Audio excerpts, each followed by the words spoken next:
Okay, in this presentation, what we're going to do is look at normal random variables. So we have two standard normal random variables, x and y. Now, standard normal means that the mean is 0 and the standard deviation is 1 and the variance is 1, okay? So they're going to be almost identical, two different values that have the same distribution, okay? So the mu is 0 in both cases and the standard deviation is 1 in both cases. So it's the z distribution, okay? Now also this is important that they are independent, okay? That becomes important later on. It's specified in the question that they're independent. That's not there by accident.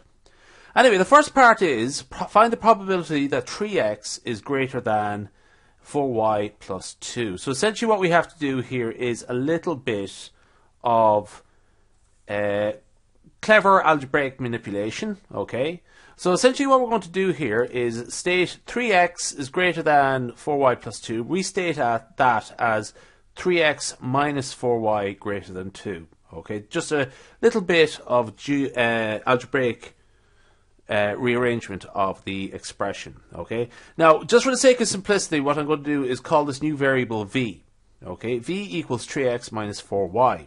Okay, so these are the key identities. These are the sums of two random variables or normal random variables and the difference of two normal random variables. So we have x and y, and we have these weighting coefficients a plus b, and we're either adding them or subtracting them. Okay. So when you add or subtract two normal random variables, it is a times mu of x plus b times mu of y. That is the new mean of the combined variable, okay? And essentially what you do is square the coefficients when you are looking at the variance. So we have sigma x squared, okay, times a squared. Okay, so essentially square a and square b, okay, and just add them together. That's it, really. So it's essentially just watch out for the squares. Just remember to square it. Okay. Now the difference, which we're not using, we are using the difference here. Ax minus by, almost the exact same. Essentially, what we're going to do is subtract one mean from the other. Okay. A mu x minus b mu y. Okay. Now this is a bit to watch out for. You still add the coefficient, the variances. Okay.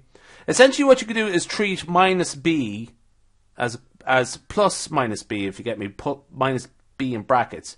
And when you square minus b, you get b squared, plus b squared. That's the reason. So it actually is the exact same rationale, okay? So essentially, don't put a plus there, or don't put a minus there, okay? So watch out for that. Now, so when we piece this all together, v is a normally distributed random variable with mean 0, 0 plus 0, a times 0 plus b times 0, okay? Plus 3 squared times 1, well actually I should say 1 squared, but just for the sake of simplicity, 1 squared being the variance, plus 4 squared, okay? So v is a normally distributed random variable with mean of 0 and variance of 25, which is to say standard deviation of 5. So what we have to do, that's v. So what we have to do is find out, we reduce the question to this. Probability of v greater than or equal to 2 when we know the mean and standard deviation is 0 and 5. Okay, so it reduces now to a very simple question. Essentially what we do is calculate the z-score when v is equal to 2. 2 minus 0 over 5 equals 0.4. And from the tables, get the theta, the cumulative distribution function from the tables. If you don't know where that comes from, that's a different matter. Okay, it's standard normal tables. Okay, theta function. Okay, how to read statistical tables. I'm not going to cover it here. Okay, but just to sort of remark that what we should end up with is, yeah, greater than 2, by the way, is 0.3446. Okay, so if it was less than or equal to 2, it would be theta 0.4 of 0.4, but because it's greater than 2, 1 minus theta greater than 1 minus theta of 0.4. Okay, the answer to that is 3.446, or close enough to that. Okay, now there's a little proof that we're asked to come up with here. Now this requires a little bit of lateral thinking. Okay, Essentially what we have here is we're told we're dealing with the maximum of a pair of values, realizations of x and y. Okay? And w is the pairwise maximum of the two. Okay? So necessarily it's going to be one or the other. It's going to be the value of x or the value of y. Okay?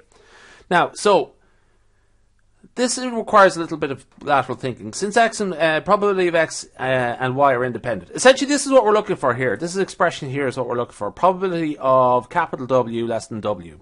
Okay, where w is the name of the variable, lowercase w is the maximum of it's the maximum value of the pair of observations.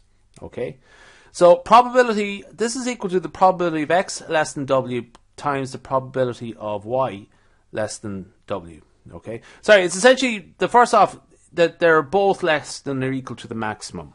Okay, that's essentially what we're saying, that the x is less than or equal to the maximum and y is less than or equal to the maximum. Okay, now these are two independent events.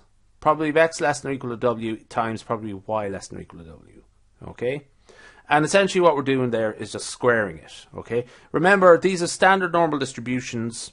Okay, so the theta applies in both cases to x and y because they both have essentially the same distribution, standard normal distribution.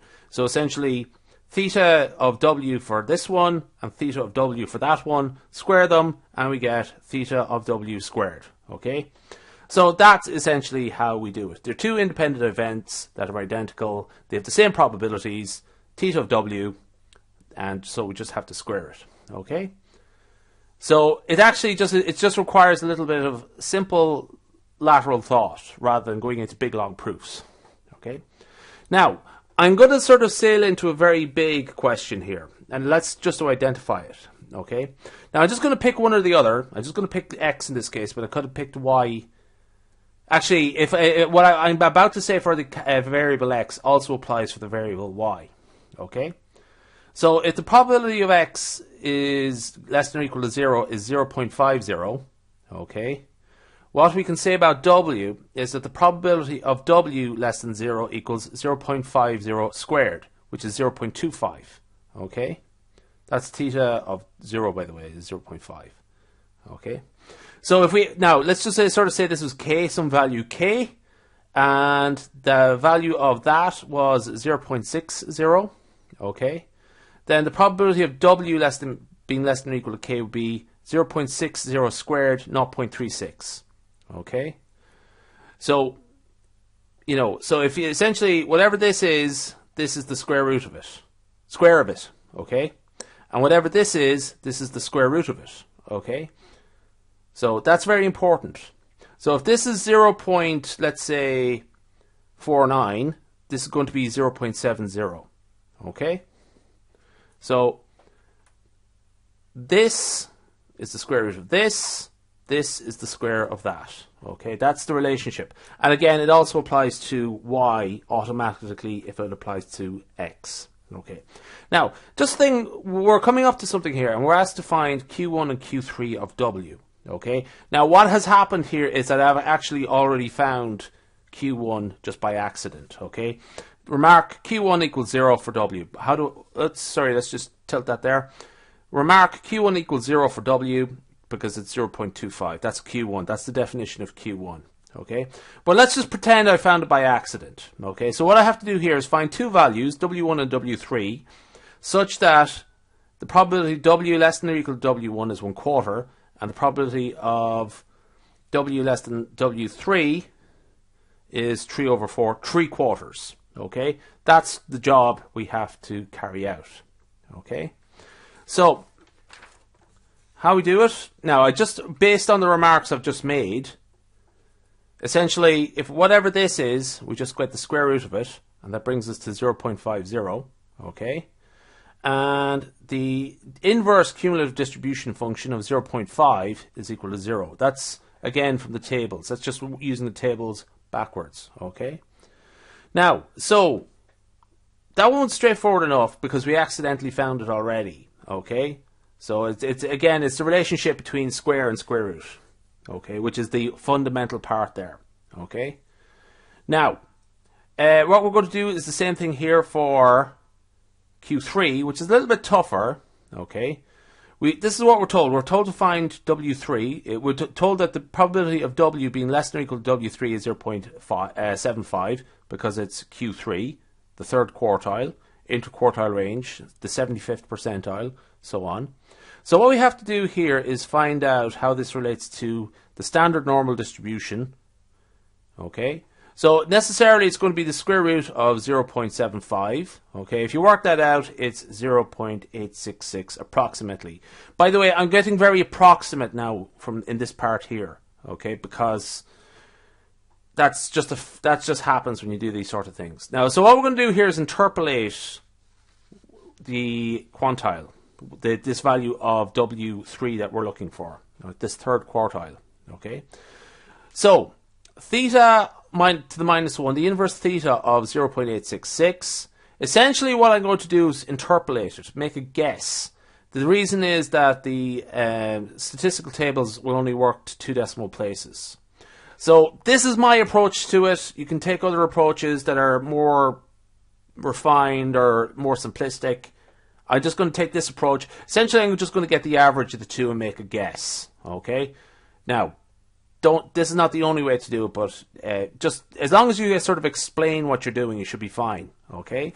So, from the tables, 0.86, if I work backwards, I should find that to be 1.080. Okay? And 0.87, 1.1126. Okay? So, actually, I gotta that's a bit. I was cheating a bit there. I used the computer. Okay, so I don't think actually I would have got that. I think I would have just got as close to 1.12. Never mind. Doesn't matter. Just these values are approximate. I was cheating a little bit. So you should get an answer of close to 1.113. Okay, probably 1.11 will be fine. Okay, so Q1 is equal to 0. Let's go back up here. Q1 is equal to 0 and Q3 is approximately 1.113. Okay.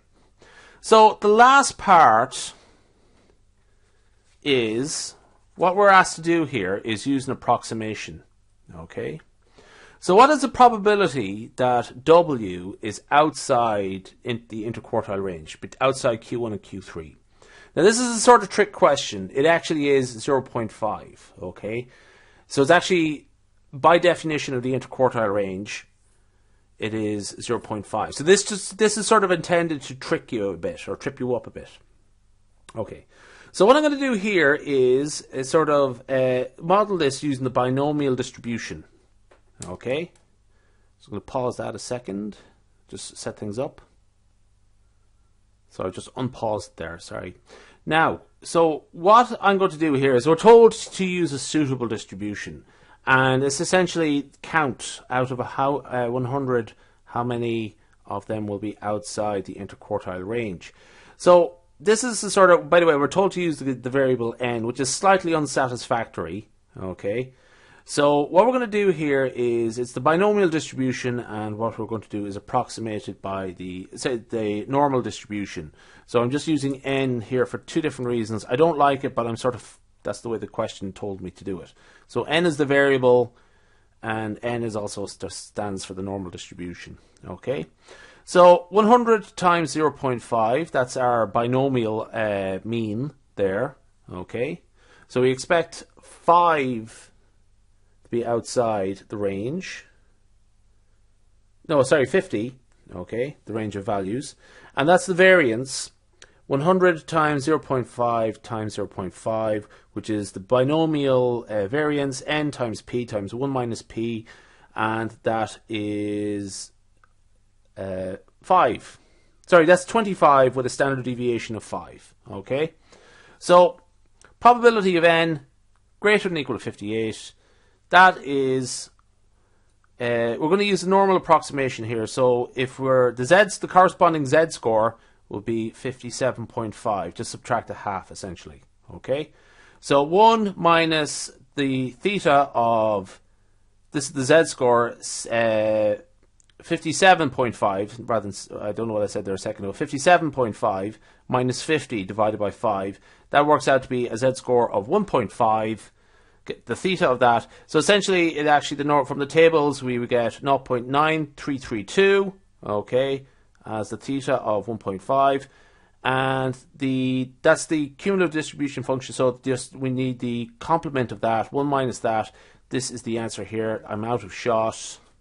There we go. It is 0.0068. That was a very long video. Let's wrap it up.